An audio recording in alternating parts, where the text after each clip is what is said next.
परीक्षित से कहने लगी। सज्जनों, जब आज परीक्षित पूछने लगे, प्रभु आप ये बताइए कि यह गोविंद इस यशोदा के घर में कैसे आ गए? यह यशोदा या नंद बाबा कौन सी तपस्या किए थे कि आज इनके घर में लाला का जन्म हो गया?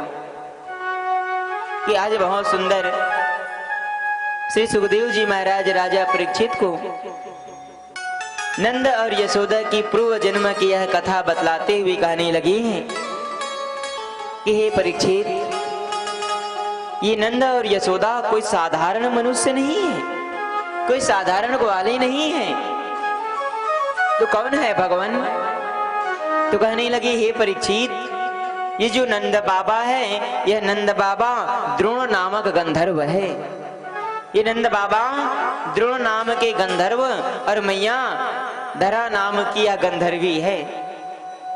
और ये द्रोण और ये धरा, यह दोनों कालांतर में वह परमात्मा को पाने के लिए यह धरती में आकर के कठोर तपस्या करने लगी। महाराज, वह दोनों आकर के धरती में कठोर तपस्या कर रही थी कि एक दिन क्या हुआ कि महाराज, जब द्रोण और मैया धरा गंधर्व लोक से इस धरती लोक में आकर के वन में रह करके यह दोनों भजन करते थे, दोनों तपस्या कर रहे थे कि एक दिन महाराज, जो नंद बाबा है, यह नंद बाबा वन को गए थे। नंद बाबा भोज्य पदार्थ लाने के लिए गए थे।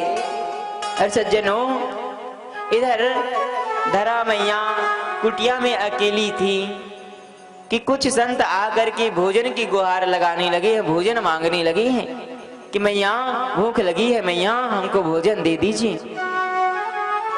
हे मैया हमको भूख लगी है, भोजन दे दीजिए। और महाराज देखो, समय ऐसा था कि जो आज नंद बाबा और मैया यशोदा बनी है ना, इनके पूर्व जन्म कैसा था कि कहने लगे कि नंद बाबा के पूर्व जन्म में नंद बाबा के पास तो उनके जीवन यापन के लिए महाराज एक अन्न का दाना भी नहीं था। यहाँ तक कहने लगे कि नंद बाबा के पूर्व जन्म में उनके पास जल भी नहीं था कि नंद बाबा दूबी का ही जल ग्रहण करके अपना जीवन यापन किया करते थे। यह दोनों महाराज, यह प्रकृति के द्वारा दिया गया यह फल और पत्ते को ही पान करके यह दोनों तपस्या किया करते थे कि महाराज एक दिन नंद बाबा वह भोज्य पदार्थ इकट्ठा करने के लिए, भोजन लाने के लिए गए थे। इधर मैया धरा कुटिया में अकेली थी। कुछ संत आए हैं और संत आकर के गुहार लगाने लगी कि मैया भूख लगी है, मैया कुछ भोजन दे दीजिए ना। माता धरा देखने लगी कि मेरी कुटिया में वर्षों बाद कोई संत आए हैं और आज संत आकर के भोजन का याचना कर रहे हैं। और हे विधाता, आज ऐसा समय है कि महाराज आज हमारे घर में तो एक अन्न का दाना भी नहीं है और आज इस स्थान पर इतने संत आ गए हैं, मैं संतों को कैसे भोजन पान कराऊं? संत मेरी कुटिया में आए हैं, संत मेरे द्वार पर आए हैं और ऐसे संतों को द्वार से वापस नहीं भेजना चाहिए। भगवान, मैं इनको अपने द्वार से वापस भेज दूंगा तो यह मेरा तपस्या क्षीण हो जाएगा। और आज ये तपस्या के ही फलस्वरूप मेरे द्वार पर संत आए हैं कि आज मैया सामर्थ्य नहीं होते हुए भी, घर में एक अन्न का दाना नहीं होते हुए भी आज यह मैया हाथ जोड़ करके कहने लगी, भगवान आप मेरे घर में भोजन की याचना किए हैं, प्रभु आप आइए, आकर के आप कुछ क्षण कुटिया में विश्राम कीजिए, हम अभी जाते हैं और जा करके आपके लिए अन्न ले आते हैं। प्रभु आप आकर के बैठिए, इंतजार कीजिए। और सज्जनों, आज सभी संत बड़े भाव से कुटिया में आ गए हैं। यह मैया रसोई को जाकर के देखी है कि वह रसोई में महाराज अन्न का दाना नहीं है। ये मैया हाथ जोड़ करके कहने लगी, हे परमपिता, मेरे घर में संत आए हैं, मैं संतों को क्या खिलाऊं? कि मैया आज हाथ जोड़ करके सभी संतों से कहने लगी, भगवान आप कुछ क्षण यहाँ बैठ करके विश्राम कीजिए, इंतजार कीजिए, हम अभी इस वन से नगर की ओर जाते हैं और भगवान नगर में जा करके हम आपके लिए अन्न ले आते हैं। आज मैया नगर में गई हैं और नगर में जाकर के एक साहूकार के पास जाकर के मैया गुहार लगाने लगी है कि भैया मेरे घर में कुछ संत आए हैं, भैया मुझे आप कुछ अन्न दे दीजिए ना।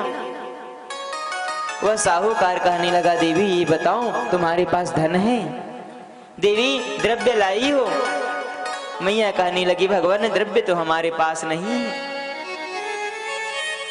यह साहूकार कहने लगा, देवी तुम्हारे पास द्रव्य नहीं है तो यहाँ से चली जाओ, यहाँ बिना धन के अन्न नहीं मिलता।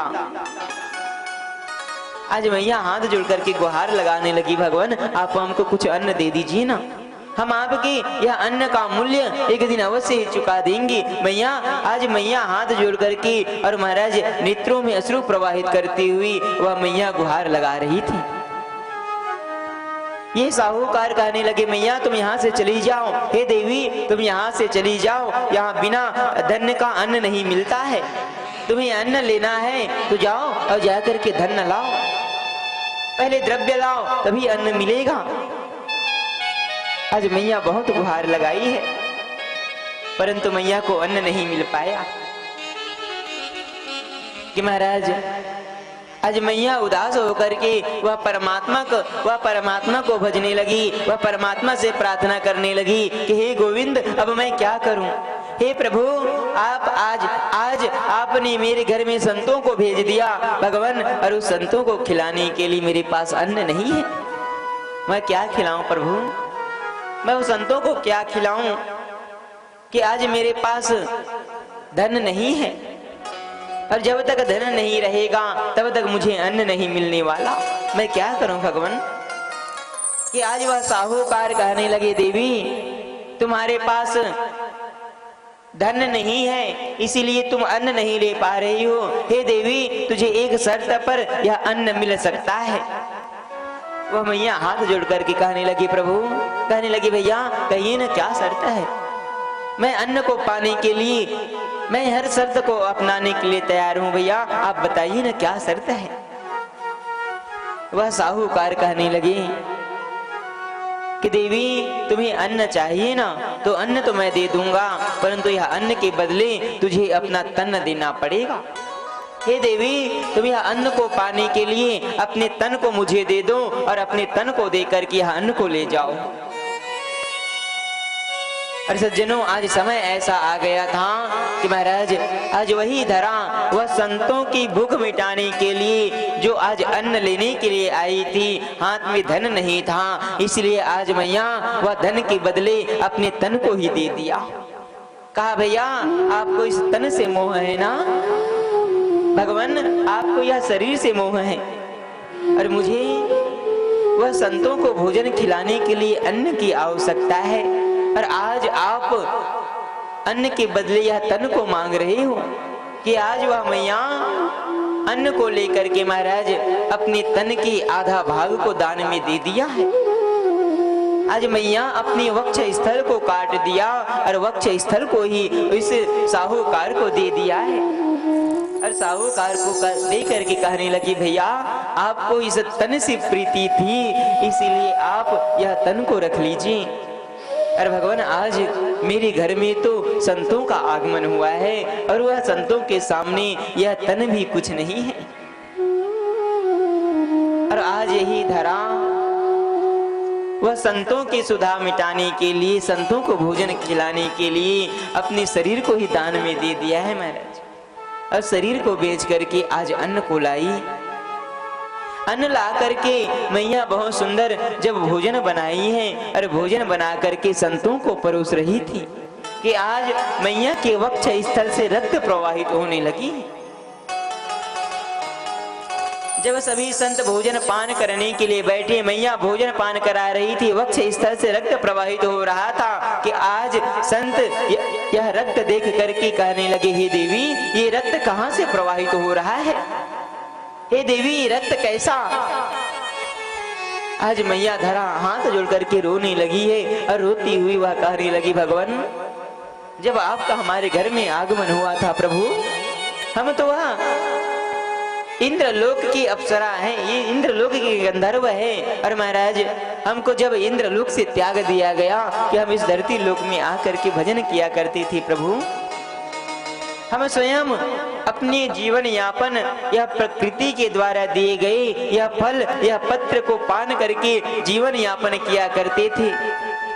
परंतु प्रभु जब आपका आगमन हुआ है, घर में अन्न नहीं था, हम इसी अन्न को लाने के लिए साहूकार के पास गए थे। एक से साहूकार के पास गए, वहां जाकर के गुहार लगाए कि वह साहूकार कहने लगा, देवी जब तक तुम धन नहीं लाओगी तब तक अन्न नहीं मिलेगा। और महाराज मेरे पास धन भी नहीं था। आज संतों से कहने लगी कि प्रभु मेरे पास धन भी नहीं था कि वह धन से मैं आप लोगों के लिए अन्न ले आता। वह साहूकार कहने लगे, देवी अन्न नहीं है तो तुम्हारे पास धन नहीं है तो तुम अन्न लेने के लिए अपने तन को ही दे दो। तो भगवान मैं इस अन्न को लाने के लिए, यह अन्न को पाने के लिए और आप लोगों की सुधा मिटाने के लिए मैं अपने शरीर को ही दे दिया, मैं अपने तन को ही दे दिया। और जब तन को दिया तभी यह अन्न मिली है। और महाराज आज यह अन्न को आप लोग पान कर रहे हैं। यह संत देखे हैं कि आज मैया अपने ही शरीर को बलिदान में दे दिया, अपने ही शरीर को दान में दे दिया। यह संत कहने लगे, धन्य हो देवी जो इस संत बैरागी की सुधा मिटाने के लिए, दूसरी की शरीर का रक्षा करने के लिए आज यह देवी अपने शरीर को ही दे दिया। आज हम संतों की सुधा मिटाने के लिए देवी तुमने अपने वक्ष स्थल को दिया। हे देवी हम तुम्हारी यह तपस्या से प्रसन्न हो गए हैं। और आज वही संतों ने महाराज इनको वरदान दिया था, ये धरा को वरदान दिया कि हे देवी धरा, जिस प्रकार आप संतों की यह सुधा मिटाने के लिए शरीर को दान में दिए हैं, हे देवी एक दिन ऐसा समय आएगा कि एक दिन गोविंद साक्षात वह नारायण तुम्हारे घर में आकर के जन्म लेंगे और इसी वक्ष स्थल से वह दुग्ध पान करके आपको कृतार्थ कर देंगे। हे देवी तुम्हारी यह तपस्या सार्थक हो जाएगा, कालांतर में तुझे वह नारायण का दर्शन होगा। और आज देखिए महाराज वह गोविंद को पाने के पीछे यह मैया अपने शरीर को भी दे दिया था। और वह गोविंद भी यही चाहते हैं कि महाराज जो सब कुछ त्याग करके मेरे पास आते हैं, जो मुझे पाने के लिए सब कुछ अर्पण कर देते हैं, मैं उन्हीं का हो जाता हूं। और मैया ने अपनी शरीर को त्यागी, मैया अपनी शरीर को दान में दिया। इसलिए आज वह गोविंद इनकी यह तपस्या को पूर्ण करने के लिए इनके घर में आकर के जन्म लिए हैं। बताने लगे